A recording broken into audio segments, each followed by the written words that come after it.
¿Qué veremos en el programa de hoy?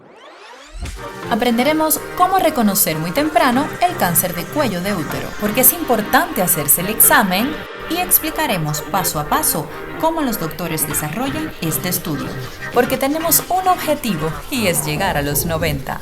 Esquina Médica, siempre contigo y haciendo medicina juntos. Muy buenos días a todos, sean bienvenidos una vez más a esta Esquina Médica, un espacio donde ustedes y yo nos encontramos cada semana para juntos tratar temas de la medicina. Yo soy la doctora Neidi Espino Bernal y hoy estaremos conversando sobre uno de los temas más importantes en cuanto a la prevención del cáncer en la mujer. Me refiero al tema de la detección temprana del cáncer cervicouterino. No te despegues porque ya comenzamos.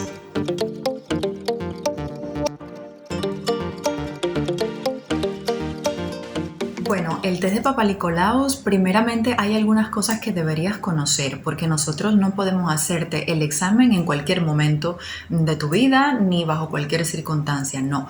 Hay algunas reglas que tenemos que explicarte, tu médico, tu enfermera de salud, de tu área de salud, a fin de que nosotros podamos obtener una muestra que extraigamos de tu cervix y que esa muestra tenga un valor al final a la hora que el patólogo o la citóloga lo vaya a analizar en el microscopio. Por ejemplo, si tú planificas hacerte la citología vaginal, 3 días antes, o al menos 2, pero bueno, 3 días antes mucho mejor, no debes tener relaciones sexuales, no debes haberte colocado ningún tratamiento intravaginal. Por ejemplo, hay mujeres que tienen candidiasis vaginal, monilias, como también se le conoce, y ya sabemos que se trata con unos óvulos de clotrimazol. Incluso hay otros fármacos como el Poligainax y demás. Bueno, si estuviste en tratamiento con estos fármacos, tienes que esperar al menos 3 días después de la última dosis, porque de tener material resto del medicamento no se puede hacer el examen. Igual, 3 días antes del examen no debes tener tampones colocados, no puedes haber tenido el periodo menstrual. Tampoco se recomienda que te hayas dado duchas vaginales, porque todos estos serán factores de riesgo para que nosotros no podamos desarrollar un procedimiento de calidad, o incluso lo podemos desarrollar, pero la muestra que vamos a obtener no es de calidad. Entonces, ambas partes, tanto ustedes como nosotros, tenemos que poner de nuestra parte para que todo salga bien y para que al final tengas un resultado lo más válido y lo más certero posible. Entonces, digamos que ya todo lo hiciste bien, no tienes periodo menstrual, no tienes nada, vas a tu consultorio. Allí la doctora, bueno, aquí lo hago yo, la verdad no sé si en otros países lo hará la enfermera, pero aquí las pacientes llegan y entonces yo le hago la entrevista y tengo que llenarle un formulario, un form. Se los voy a enseñar, que lo tengo por acá atrás. Les voy a enseñar el formulario que tenemos nosotros, donde le hacemos un grupo de preguntas importantes a la paciente. ¿Por qué? Porque luego el patólogo o el citólogo, la persona que va a evaluar esta muestra, necesitará estos datos un poco también, porque le va a ayudar a la hora de poder escribir su reporte. Mira, este es el form que nosotros utilizamos aquí, ¿ves? Aquí se recogen los datos de la paciente, el nombre, cuándo fue su último periodo menstrual, si está usando dispositivos intrauterinos para prevenir los embarazos, si toma tabletas anticonceptivas. ¿Ves? Un grupo de información que es muy necesaria para caracterizar a esa paciente. Y luego por detrás tenemos entonces todos los posibles resultados que vamos a obtener a partir de la evaluación de esa muestra. Entonces, ese sería el primer paso. Posterior a ello, la paciente se dirige a un área donde nosotros tenemos aquí la mesa de exploración ginecológica, que se las voy a estar mostrando, y la enfermera acompañará a la paciente. Ella se retirará la ropa, le darán una sabanita para que se cubra y se colocará en la mesa en posición ginecológica. Yo creo que esta es la parte más, déjame poner esto acá atrás, espérense. Yo creo que esta es la parte más difícil para todas las pacientes, porque está el tema del pudor. Es verdad que es un examen un poco molesto, pero es necesario y las ventajas son incalculables. Entonces hay que tratar también de estar un poco tranquilas, relajadas, porque mientras más tensa estés, va a ser más difícil la exploración ginecológica. Esto puede incluso imposibilitar que tu médico pueda tomar bien las muestras. Entonces hay que ponerte su parte también. Y bueno, quiero enseñarte ahora el material que nosotros utilizamos para hacer este procedimiento. Cuando ya estás ahí en la mesa ginecológica y tienes tu sabanita colocada, lo próximo sería la colocación del espéculo. Ahora te voy a mostrar un espéculo. Mira, este que tengo aquí es un espéculo pequeño. Déjame ponerme guantes primero. Este estos son mis guantes, yo uso 7.5 por cierto. Entonces te voy a mostrar el espéculo y te voy a estar mostrando todo lo que nosotros utilizamos cuando vamos a hacer un examen de la citología vaginal. Y paso a paso te voy a ir mostrando cómo nosotros lo hacemos. Así la próxima vez que vayas al médico ya no vas de sorpresa, ya sabes qué es lo que te van a hacer paso a paso. Esto va a reducir un poco tu ansiedad, va a permitir que todo salga mejor, que tu médico pueda tomar mejor las muestras, que esté más relajada básicamente. Entonces, decirte que los espéculos van a tener 3 tallas. Van a haber espéculos que sean pequeños, medianos y grandes, en dependencia de tu complexión física. Si tú eres pequeñita, pues te usarán un small, un pequeño, y si eres más alta, pues utilizarán uno grande, todo depende. Tu médico decidirá cuál es el mejor para ti de acuerdo a tu complexión física. Entonces, este que está aquí es un espéculo pequeño, ¿ves?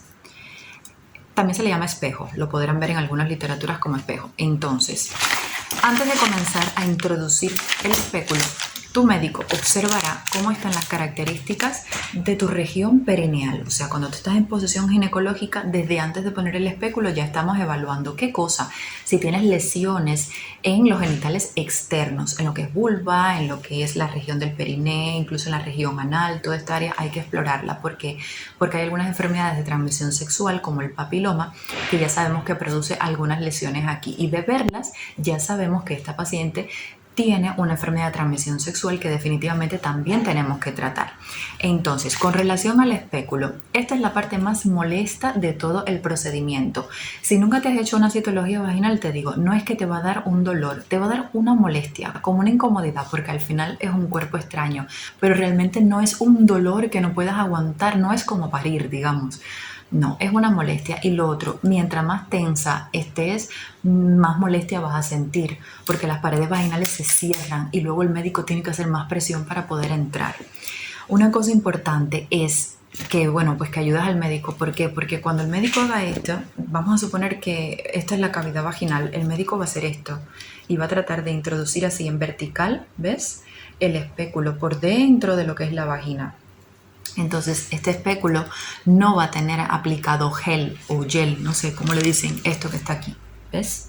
Esto no se debe aplicar. ¿Por qué? Porque esto mismo, si nosotros le aplicamos aquí al espéculo, podemos dañar las células que nosotros luego vamos a tener que tomar como muestra y entonces el resultado no va a ser válido. Por eso, cuando te hagan un examen del Pap smear o citología vaginal, no le van a aplicar gel. Por eso es que también tienes que poner un poquito de tu parte. Quizás se pudiera utilizar solución salina. Lo podemos embeber en solución salina un poco para que logre entrar mejor. Entonces, cuando estemos haciendo esto, tu médico te va a decir, ahora puja. Y tú vas a pujar como si fueras a parir o como si fueras a ir al baño. Cuando tú pujes, eso va a ser posible que el médico pueda hacer esto que voy a hacer yo ahora. Es que estoy cogiendo mal el espéculo. Así. Para que vean, tengo que cogerlo así. A ver, va a tratar de entrarlo y luego cuando tú pujes, el médico tiene que hacer esto, girar el espéculo, apretar aquí y empezar a abrir, ¿ves? Si tú estás muy tensa, esto te va a dar dolor, o dolor no, molestia. Si tú estás más relajada, va a ser menos molesto. Entonces el médico luego va a penetrar completamente el espéculo y va a fijarlo aquí. Déjame decirte que hay varios tipos de espéculo. Este no es el único que existe en el mundo. Los hay plásticos, los hay, bueno, de metal, los hay de este modelo y hay otros modelos más que incluso aquí en la clínica lo tenemos, pero no puedo sacar todos los tipos de espéculo. Este es el que tengo.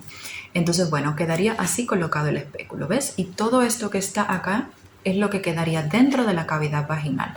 Se vería de esta forma. Esto es lo que vemos nosotros. Entonces, aquí, en esta área donde está mi lapicero, esta parte negra de mi lapicero, aquí más o menos me quedaría el cérvix. Que le voy a poner una imagen por aquí al lado de cómo se ve el cérvix. Eso que tienen aquí es lo que yo voy a estar viendo acá adentro.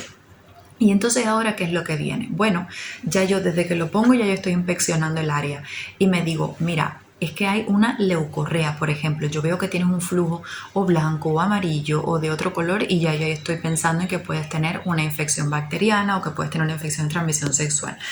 Lo lógico sería que llegaras a este examen sin ningún tipo de infección porque ya yo antes te debo haber visto en una consulta y debo haber hecho un primer examen físico. Pero bueno, ya desde aquí estamos examinando las condiciones del cervix, si tienes quistes de Nabot, que es una lesión benigna del cuello, si tienes una ectopia cervical, otra lesión de cuello.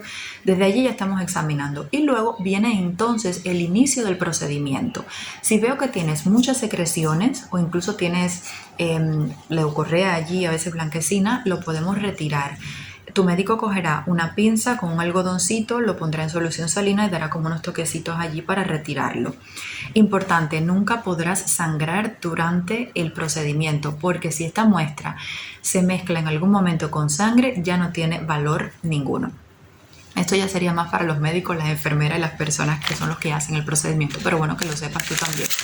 Entonces ahora te voy a mostrar cuál es el material que nosotros utilizamos para hacer el examen. Mira, aquí tengo todo. Esto que está aquí es un kit, un set que, bueno, se los voy a mostrar, ¿ves? Dice Disposable Pap Smear Kit, o sea, es el material que utilizamos para hacer el test de Papa Nicolau. Vamos a abrir uno y les voy a estar explicando para qué utilizamos cada uno de los instrumentos estos. Mira, este es el set, ¿ves? Viene un hisopo, viene esta espátula de aire, y viene esto es un cepillo endocervical, que es como se llama. Y además viene una lámina que la trae el set. ¿Ves? En esta laminita es donde luego se hace el extendido de la muestra que vamos a tomar. También, y es lo que nosotros hacemos, yo tengo esta cajita donde tengo 50 laminitas por cajita. ¿Ves? Son las mismas láminas. Entonces nosotros lo que hacemos acá es que tenemos una para el exocervix, o sea, la parte de afuera del cervix, y luego tenemos otra que es para el endocervix. Entonces tu enfermera, que ya esto sí es labor de la enfermera, aquí pondrá exocervix y aquí endocervix. Y además vamos a habilitar esta cajita, ¿ves? Esta cajita que es donde luego vamos a introducir las dos láminas. Y aquí le van a poner como una pegatina con tu nombre, tu edad, el nombre del centro de salud y tus datos personales. Entonces, vamos a comenzar. Recordemos que teníamos el espéculo así y lo primero que vamos a hacer ahora es tomar las muestras. Las muestras se pueden tomar generalmente cuando las pacientes están entre los 25 y los 60, bueno, 65 no, entre los 25 y hasta los 55, la tomamos con esta que está aquí, que te voy a poner como se llama espátula de aire. Y entonces con esta partecita de acá vamos a comenzar a tomar la muestra. ¿Cómo se toma la muestra? Es sencillo. Realmente empezamos por el exocervix. Esto se le hace como un giro y se van tomando las células. Y luego se vira y después que toman las células se hace el extendido aquí en la lámina e inmediatamente en menos de 5 segundos tiene tu enfermera que aplicarle esto, que es un fijador. Se le dan 1 o 2 push. ¿Por qué? Porque si tu enfermera no hace esto, si no lo fija, no va a servir de nada probablemente la muestra y habremos perdido nuestro tiempo. Entonces, después que se fija y ya tomamos la muestra del exocervix, se colocaría aquí dentro. Entonces, para tomar la muestra del endocervix, lo que hacemos es que volteamos esta espatulita, tomamos la muestra del endocervix y hacemos la misma operación. Hacemos el extendido en la lámina, le aplicamos el spray, lo ponemos dentro de la cajita. Y ya estaría. También se pueden tomar muestras del fondo del saco vaginal, pero en realidad se ha demostrado que la rentabilidad para poder reconocer el cáncer cervicouterino tomando muestras del fondo de la vagina es extremadamente baja. De hecho, ya esto prácticamente ni se hace. Y para serle franca, aquí en la clínica donde yo trabajo, no lo hacemos. Ahora quiero hablarles de la espátula y les voy a hablar del hisopo.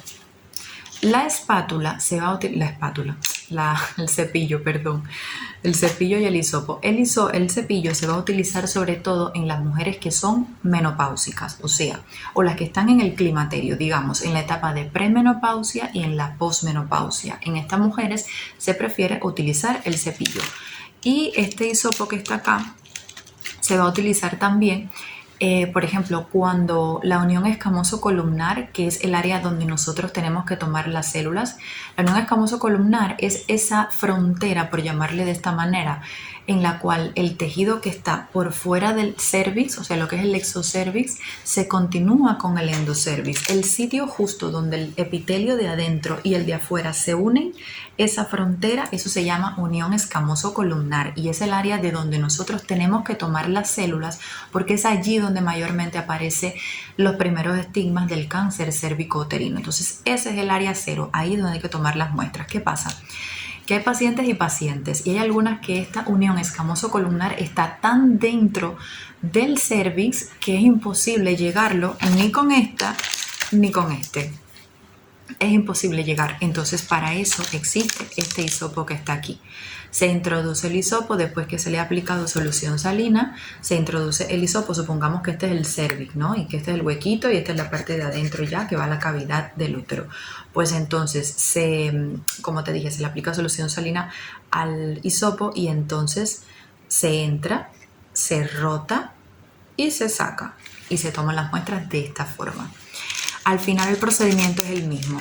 Posterior a ello, tu enfermera tendrá que llevar esta cajita al departamento de anatomía patológica en un término de menos de 7 días.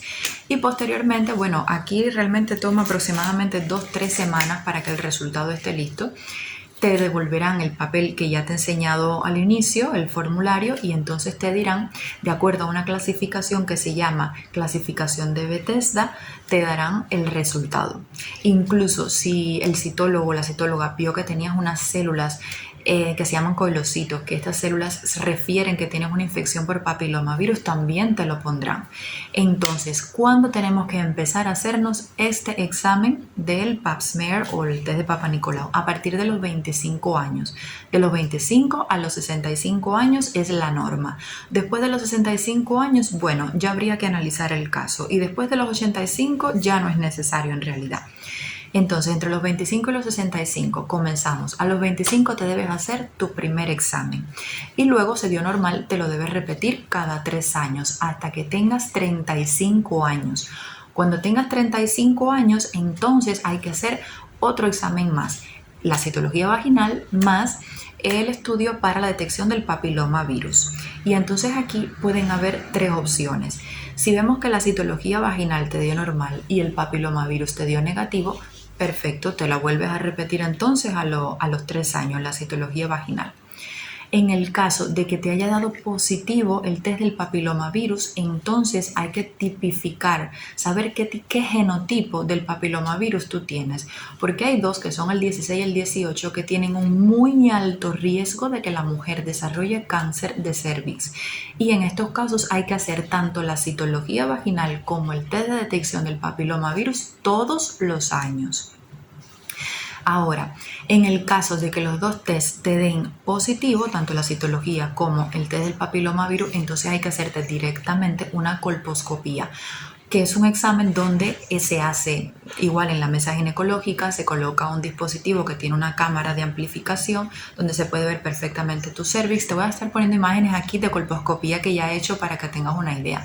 Se ve muy bien el cervix y entonces se le toma muestra para biopsia, o sea, se hace como unos cortecitos de partes de ese cervix para que después el patólogo lo analice y vea con más claridad cuál es el tipo de lesión que tienes y ya me dé un diagnóstico. Porque algo muy importante que tienes que saber, estos exámenes que te he mostrado aquí ahora, el test de Papa Nicolau no es diagnóstico, es un test de screening, es para reconocer en etapas tempranas cambios en las células que puedan sugerir que la persona está teniendo un cáncer cervicouterino o que de pronto está teniendo lesiones premalignas ya, pero no es diagnóstico. Para yo decir que tú tienes cáncer o que tienes otra enfermedad, yo tengo que diagnosticarlo con una colposcopía y con una biopsia. Entonces, bueno, ya a partir de los 35 años tendrás que seguir este esquema del que te he hablado hasta los 65 años. Próxima paciente, que pase por favor. Bueno, esto es todo lo que te quería mostrar sobre el test de Papa Nicolau. No quise hablarte mucho ni complicarte mucho porque creo que con lo que te he logrado decir ya puedes tener una idea más clara del propósito del examen, de cómo se hace, y creo que con esta información vas a ir un poco más tranquila la próxima vez que tengas que hacértelo. Si nunca te lo has hecho, pilas y ahora mismo sácate una cita y vete a ver a tu médico lo antes posible. Recuerda que todo a tiempo tiene solución. Hay que escuchar nuestro cuerpo, hay que saber dominarlo y tenemos que trabajar juntos para que definitivamente podamos cumplir este reto que es no otro sino vivir al menos 90 años. Yo te mando Eso muchos es. besos, muchos abrazos, cuídense muchísimo y de verdad que nos vemos muy pronto. Hasta luego, chao.